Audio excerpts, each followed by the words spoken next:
Bien, en esta segunda parte de nuestra clase sobre la etnometodología, vamos a continuar haciendo referencia a estas formas de conocimiento de la acción y de la normalidad percibida de los acontecimientos que tienen los actores sociales, según la etnometodología, a partir de los experimentos de ruptura. Habíamos hecho mención en la primera parte a que este análisis de los experimentos de ruptura comenzaba con una serie de experimentos en torno a los juegos.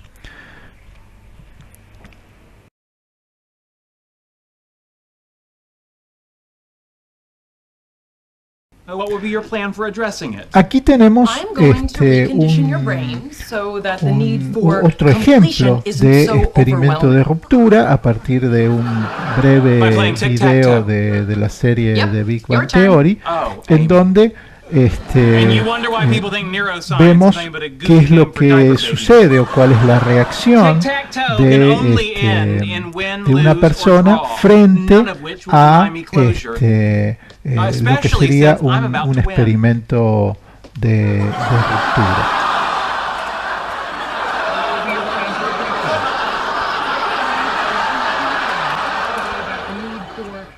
Well, we didn't finish. Exactly. How does that make you feel? By playing tic-tac-toe.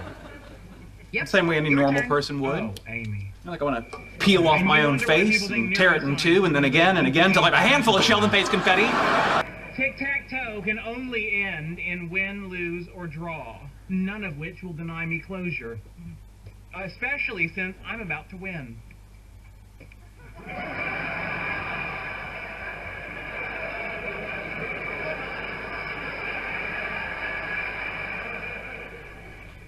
Well, we didn't finish. Exactly. How does that make you feel? The same way any normal person would. Like I want to peel off my own face and tear it in two, and then again till I have a handful of Sheldon-face confetti.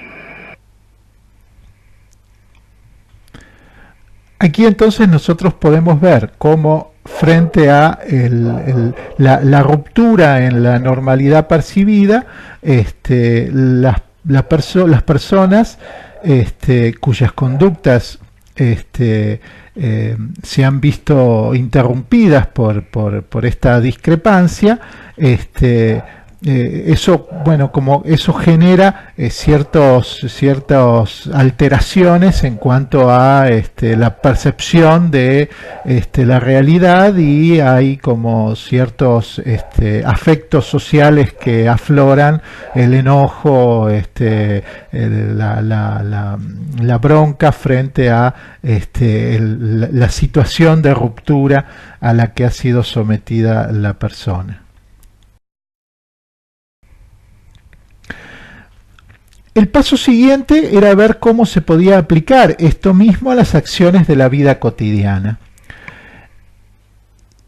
Si bien es cierto que hay ciertas analogías entre la interacción y los juegos, o sea, hay en la vida cotidiana también un conjunto de reglas y de regularidades que me permiten saber cómo debo actuar yo y cómo debo interpretar la acción del otro.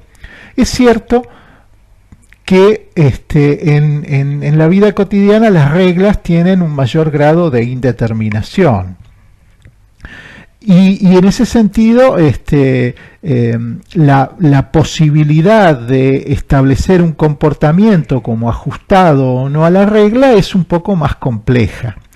Es por eso que los experimentos de ruptura son particularmente apropiados para analizar esta normalidad percibida en la vida cotidiana. ¿Por qué? Porque estas acciones disruptoras atacan la reciprocidad de perspectivas.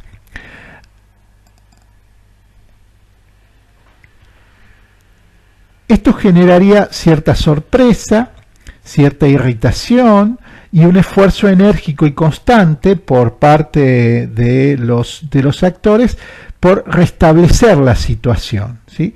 Y entonces aquí nosotros podemos ver cómo en la vida cotidiana entran en juego una serie de afectos sociales que se presentan frente a esta amenaza del orden propio de las acciones.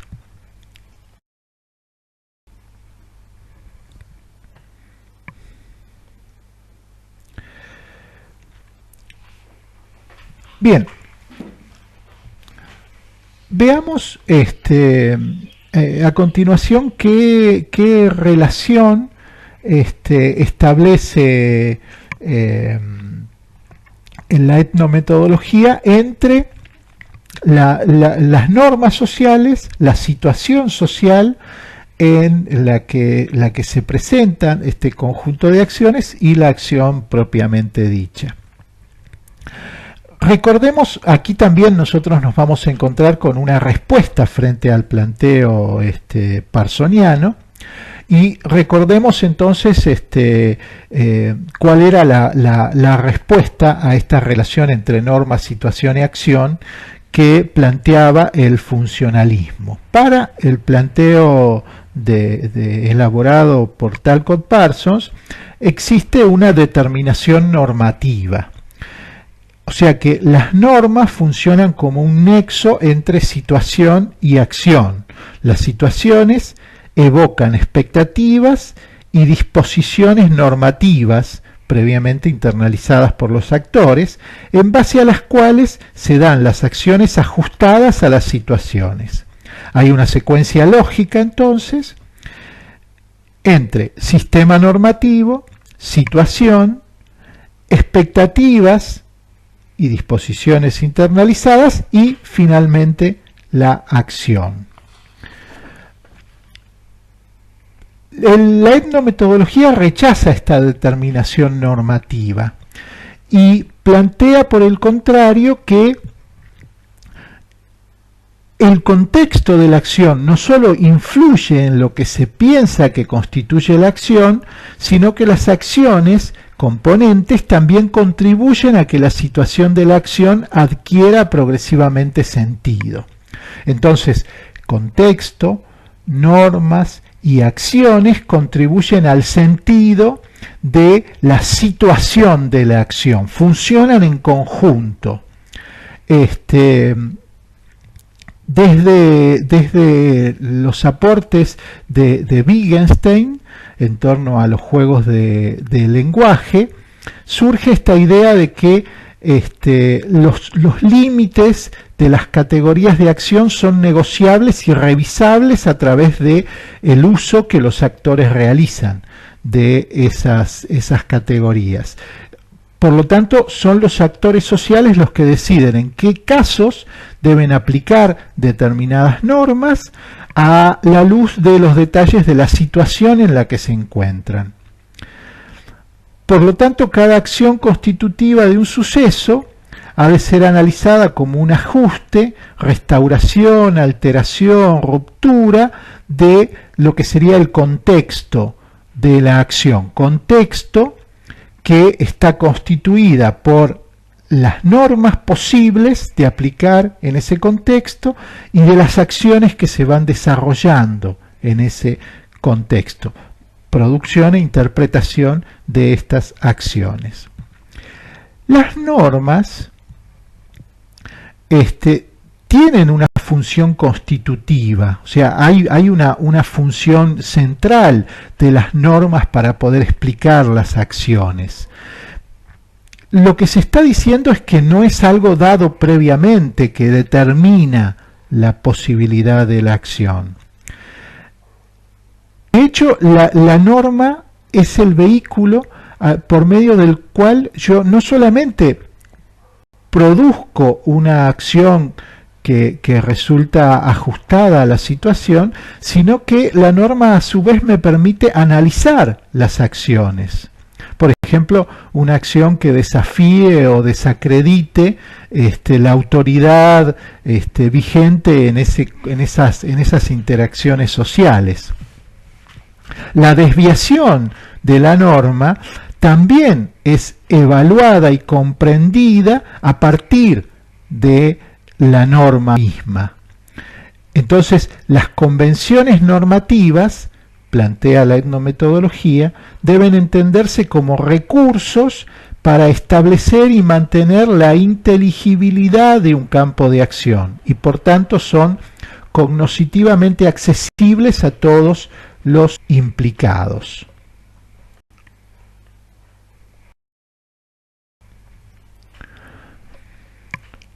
Sistematicemos entonces las críticas que se elaboran al planteo funcionalista a partir de este análisis de las normas sociales.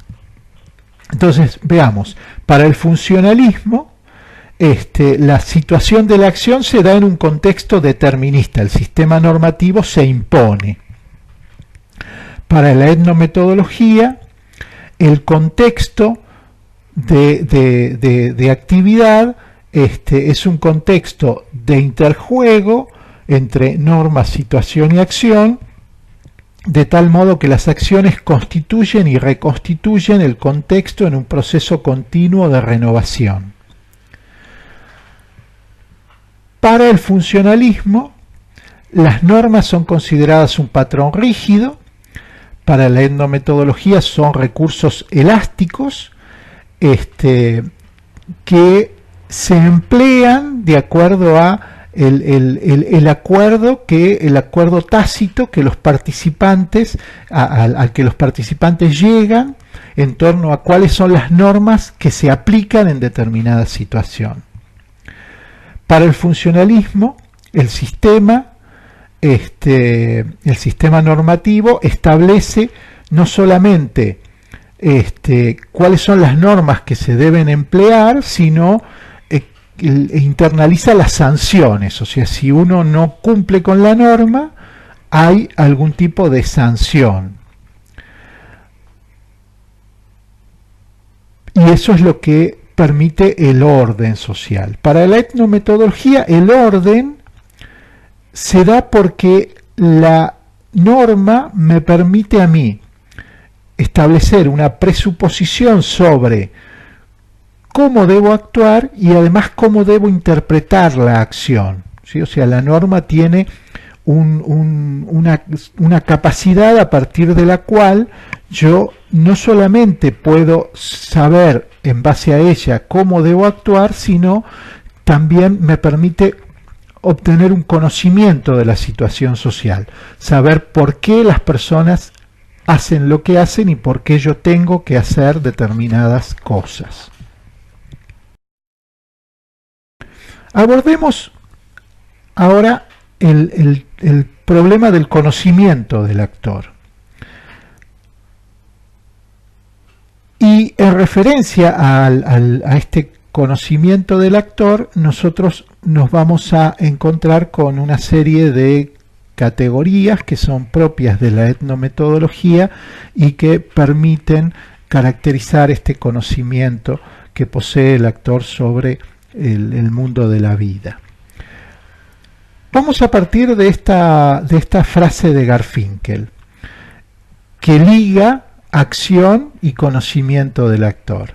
Dice Garfinkel: las actividades mediante las cuales los miembros de una colectividad producen y controlan situaciones de actividades cotidianas organizadas son idénticas a los procedimientos que dichos miembros utilizan para hacer esos contextos explicables. Entonces, los métodos, los procedimientos que el actor social emplea en su vida cotidiana para generar las acciones son los mismos procedimientos, son los mismos etnométodos que emplea para volver explicables esas acciones, o sea, para generar un conocimiento sobre esas acciones. los etnométodos entonces me sirven tanto para actuar como para conocer las acciones en el mundo de la vida.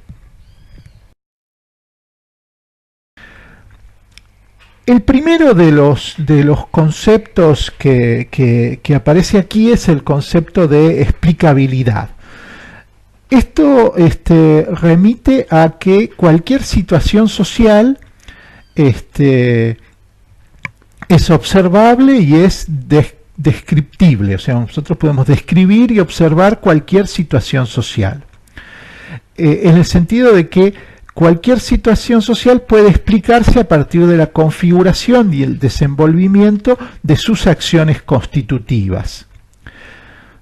Sin embargo, la actividad social es inteligible en sí misma, o sea, no es necesario expresar con palabras el sentido de las acciones. Si nosotros vemos un grupo de personas que está parada en la vereda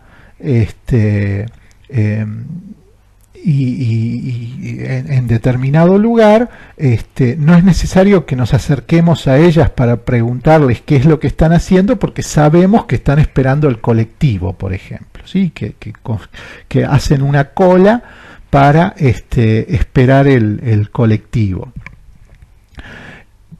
Por lo tanto, las actividades sociales son inteligibles en sí mismas. Nosotros las vemos y las entendemos. Podemos explicarlas sin necesidad de interrogar a los actores que desarrollan esas acciones. Si no hay una relación de sentido intrínseca entre acción y formulación lingüística de sentido, entonces, ¿qué relación hay entre acontecimiento y explicación verbal del mismo? Bueno, y aquí Garfinkel va a plantear esta idea. Dice, las explicaciones de las acciones, ¿sí?, se ajustan laxamente a las circunstancias que describen. Entonces, ¿qué es lo que hacen los actores cuando explican sus propias acciones? ¿Para qué lo hacen? ¿Por qué esa explicación se ajusta laxamente a las circunstancias que describen? ¿Por qué no es una reproducción exacta de lo que efectivamente están haciendo? ¿Por qué cuando explican lo que hacen, eso no coincide plenamente con lo que hacen?